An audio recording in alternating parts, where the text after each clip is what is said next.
금요일 아침엔 라이프입니다. 나원정 중앙일보 영화 담당 기자와 함께 2주의 개봉 영화 살펴보겠습니다. 어서 오세요. 네, 안녕하세요. 네, 나원정 기자 지난달에 칸 영화제 갔던 거 톡파운 25시에서 잘 봤거든요. 네, 칸 영화제에서 감독상을 받았던 이 박찬욱 감독의 영화 헤어질 결심이 드디어 개봉을 했죠. 네, 박찬욱 감독의 영화 아가씨 이후 6년 만에 복귀작인데요. 박찬욱 감독이 2004년에 올드보이로 칸에서 첫 심사위원 대상 받은 뒤로 박쥐에 이어서 3번째 수상입니다. 이번에는 수사 멜로극이라는 독특한 장르를 표방을 했어요. 산 정상에서 한 남자가 추락사를 하는데요. 네. 그 남자의 중국인 아내와 그를 담당하는 형사 사이에 아주 미묘한 감정이 싹틉니다. 형사로서 취조하는 과정이 거의 밀고 당기는 연애 과정처럼 느껴질 정도인데요. 사건의 진상보다 서로를 향한 진심이 어떤지가 그게 긴장감을 더 크게 좌우합니다. 박찬욱 감독만의 신미안으로 매만진 이 경찰서 풍경이라든지 도시와 산 바다를 넘나드는 이 매 장면이 고전 회화처럼 아름다운데요. 박찬욱 감독 스스로도 정치적 메시지나 화려한 기교 대신 영화의 기본에 충실한 영화를 만들려고 했다는데 그 말처럼 아주 고전적이고 우아한 영화입니다. 이 관계 설정이 굉장히 독특한 영화인 것 같아요. 탕웨이 씨는 칸 영화제에서 이제 박찬욱 감독이 자기 인생의 한 부분을 완성해줬다 이렇게 맞아요. 감사를 표현했는데 반대로 박 감독은 배우들의 연기를 극찬했어요. 네, 정말 배우들이 빛나는 영화예요. 박찬욱 감독이 처음부터 이 두 배우를 콕 집어서 캐스팅한 뒤에 시나리오를 썼다고 하거든요. 그래서 배우들 본연의 모습이 캐릭터에 많이 반영이 됐는데 가령 탕웨이 씨는 한국 영화 만추를 찍고 김태용 감독과 결혼까지 했잖아요. 네. 그래서 이 언어를 넘어선 사랑에 더해서 뭐든 집요하게 파고드는 고집스러운 면까지 캐릭터에 담겼습니다. 캐스팅된 후에 한국말 기초 문법부터 다 배웠다고 하는데요. 박해일 씨와 서로 중국말, 한국말 대사를 녹음을 해서 그걸 들으면서 취재 준비, 촬영 준비를 했다고 합니다. 이 박해일 씨는 놀랍게도 형사 역할이 이번이 처음이에요. 네, 한국 영화에서 좀 보기 힘든 예의 바르고 청결하고 폭력을 거의 쓰지 않는 네, 그런 형사인데요. 자신만의 아주 독특한 방법으로 수사를 하는데 바로 박해일 씨를 보고 만든 캐릭터라고 합니다. 그렇군요.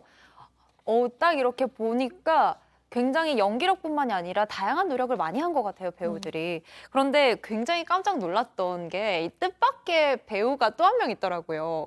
그 개그우먼 김신영 씨가 또 출연을 하죠. 네, 저희도 칸에서 보고 정말 깜짝 놀랐는데 극중에 박해일 씨의 후배 형사로 나와요. 근데 여기에서는 이제 그 코미디를 잘하는 그런 사람은 원래 연기를 잘한다는 그런 믿음도 한 몫을 했고요. 또 박찬욱 감독이 김신영 씨가 행님하던 시절부터 워낙에 팬이었다고 아, 정말요? 해요. 실제로 그 현장에서도 아주 진지하게 연기하는 모습에 감탄을 했다는 후문입니다. 네, 이렇게 보기로는 굉장히 진지하게 연기에 임하고 계신 것 같은데 기대가 됩니다. 네, 두 번째 영화는 뭔가요?